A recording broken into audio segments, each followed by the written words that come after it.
Hey, what is up everybody, Blades for here, and today for you guys in the video Persona 5X. Besides today's video, guys, we're going to be going ahead and using Makoto here. See, I finally got the man on summoned up, and actually, yeah, I'm looking pretty decent for his build. So if you guys are interested in this, be sure to sit back, relax, and enjoy the video. As always, hit that like button, hit that subscribe button. Really does help me out quite a lot. We've been doing really good recently, and I'm only going to continue doing as much content as possible. So look forward to that. I wanted to say, at least after this one, we should be having either a build guide or either some explanations over Tartarus and some other few videos here. I have like a huge list that I'm just going down. So as long as we continue doing this, I think we're gonna have a decent bit of the first 2 weeks, have a ton of content to go over, and heck, maybe even a ton to go over in the next week as well. But man, we got the man Makoto Yuki. It actually didn't take us too long. I want to say we ended up losing our 50-50 at 30 pity, which really helped us out because then it only took us 40 in general to get the man next. So a total of at least 70 tickets, which really wasn't that bad. And then I want to say it took us to around 40 or at least 30 to get his weapon as well, which it really helped us out in the long run.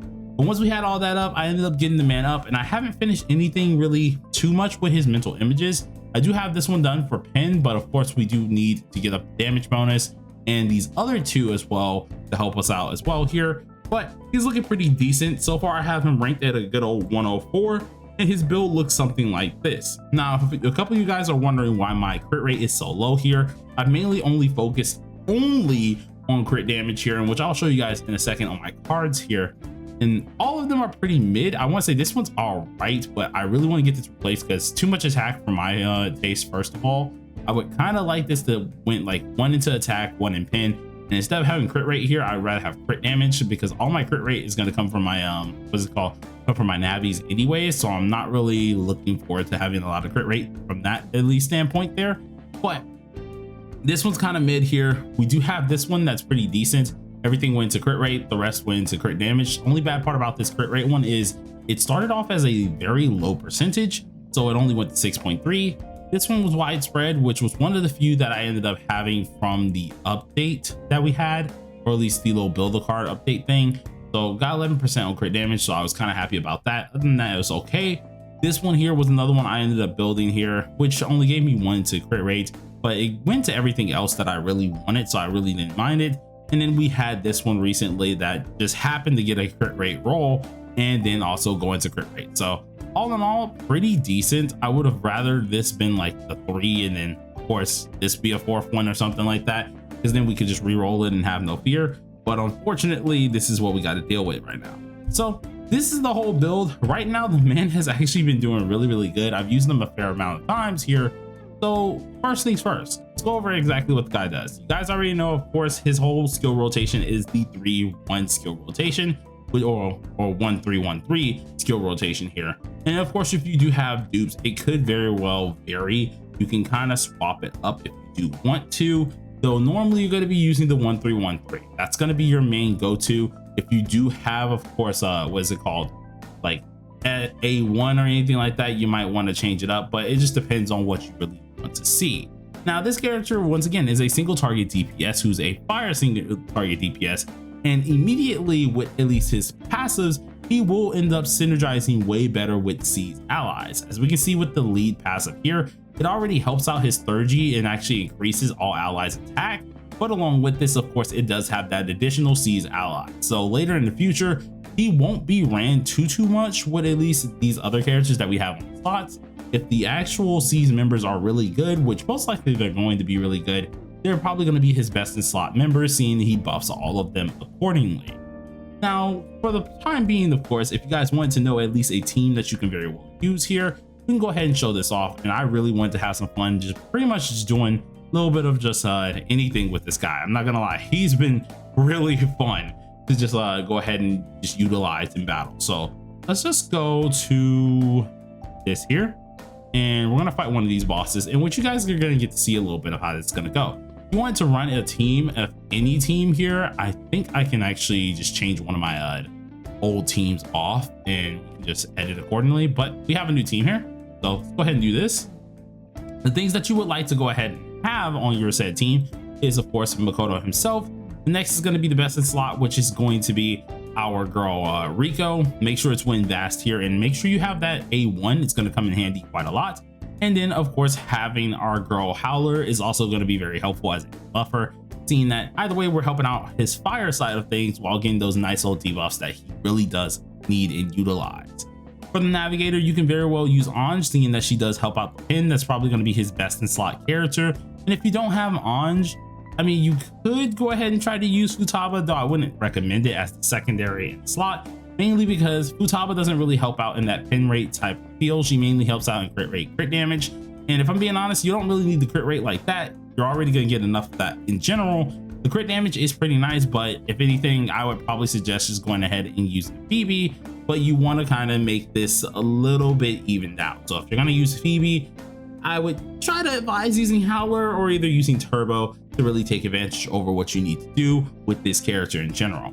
But we're going to be utilizing Anj here, and do keep in mind, we have an A6, R6 Anj. Certain numbers are going to look way more fluffier than what he can actually do here. And this is going to be not in any multiply type little fights here. This is going to be in an actual dungeon, an actual boss. So if you're seeing really high numbers, one, my Makoto is still getting built.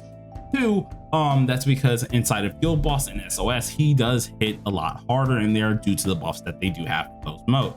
So if you really want to give your guy Makoto a try, be sure to try him out in actual mode here. If you wanted to go ahead and use a certain weapon, this would be his best weapon to use for Wonder here. And what you would practically want to use here is going to be deciding on whatever you need. I would suggest the newest persona that he recently just came out here, in which I don't have it upgraded. Here it is. This persona right here is the one you're going to want to use, mainly because of course the fire aspect and passive that you have. It's going to come in really handy, especially if you're going to utilize the man Makoto a decent bit here. I think I have only one upgrade for it, so let's go ahead and get that on up. So then we can have this available. And then for some of you guys who don't know the passive and what it does here, it increases the attack by 29.1% after dealing damage with a persona skill and gives self the highest attack rebel or dominant ally Undying Truth for 3 whole turns. Now Undying Truth, what this does is dealing 4 hits of this damage with skills then will increase your own attack by 8% and damage dealt by 7%. Seeing Makoto really does need this, be sure to have him in the first slot of course, and then you can kind of have everyone else wherever you want them. I per se would probably use either Throne or either use what is it called, Dionysus for this here. I think the most prominent thing to go ahead and do is going to use Dionysus for that crit rate, crit damage, and then go ahead and follow up with at least Yanosik or maybe a debuffer of your choice. But this is the team I'm going to be running, so let's go ahead and get into it. Now I hope you guys enjoy this style of at least showcasing the character at A0, A1, stuff like that. I'm gonna try and do this more often, mainly because I feel like it's a better way to kind of show off the characters and really kind of get the revisiting on down.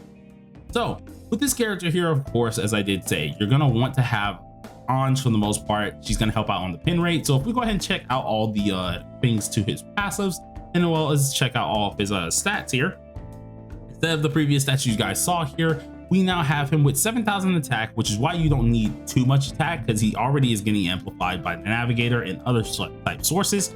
But we have 7,000 attack. Our crit rate, instead of being like in the 23, I think it was, it's now 34%. And then our crit damage, instead of being 217, is now 262, with some extra additions being 33 for 10 and then 73 damage bonus and so forth. Now, if you guys want this to go higher, of course, it's going to be going with whatever type buff you have.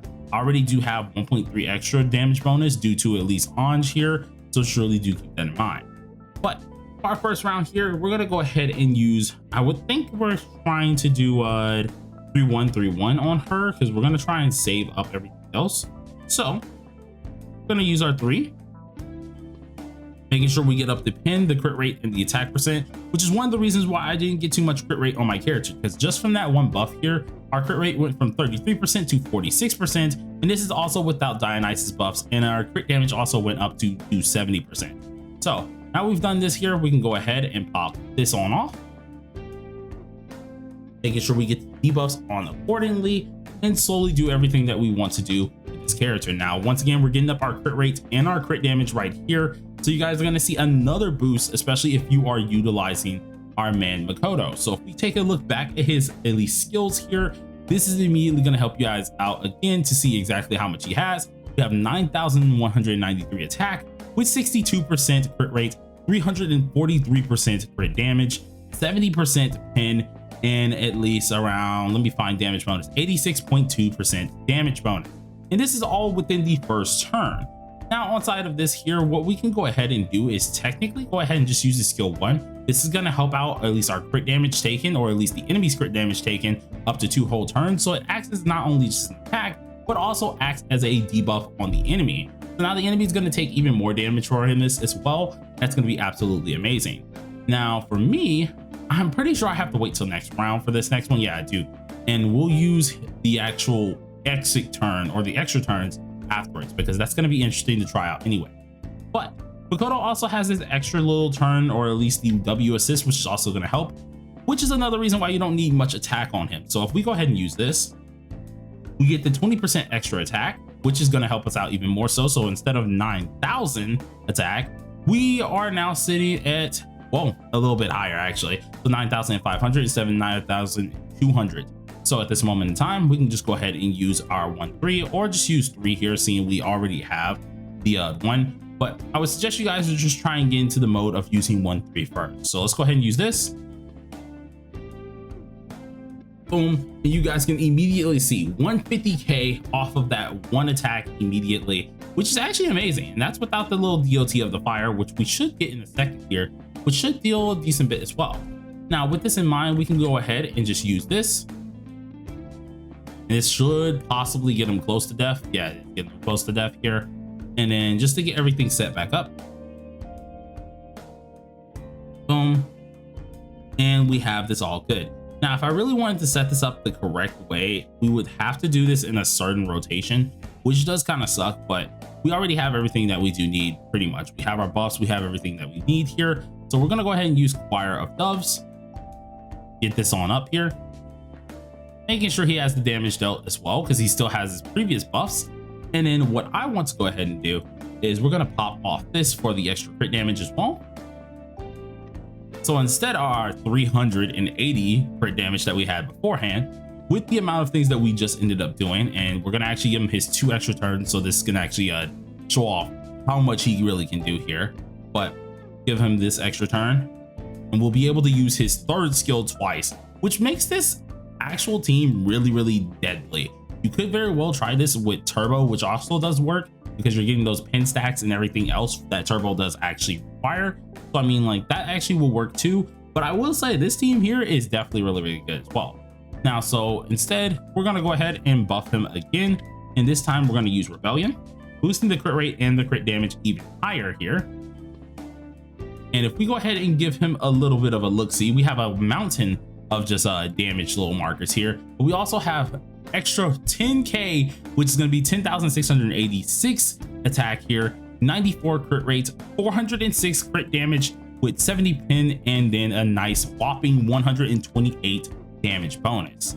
So let's just go ahead and pop this on off. Actually, let's just go ahead and pop this off first, mainly. Get the little damage off from the 3rd G. So let's see how much this actually can do, which isn't really that bad. 100k is pretty decent. And then we'll go ahead and pop off his skill 3, which is the main thing for his whole kit here, and that's going to deal the most damage here. So 500 to 700k immediately just nuking. And thankfully, since we of course did save that moment with our Anj, we can go ahead and prepare and do this once again. So let's go ahead and pop it off again, getting us a whopping 621k. And then since we have the actual A6 for the extra round, we can do it once again. Now, this has made everything so cool with this character. This is without any of the like extra little mode type buffs or anything like that. Max leveled, so you can actually see how much this man can really do at an A0 state. Now, of course, if you want to see him do even more than this, go inside of Guild Boss or go inside of SOS. You will see him deal some crazy numbers that honestly even surprises me. But what do you guys think about Makoto? Do you love him? Do you not love him? I per se say even at A0 R0, this man is a freaking nuke. He is absolutely amazing. And as y'all saw on the tier list, he's definitely worthy of being in the S+ tier category. But Let me know if you got lucky on pulling them, and I'm gonna try and at least save as much as possible to get Yukari for the next time. But till then, everybody, peace out.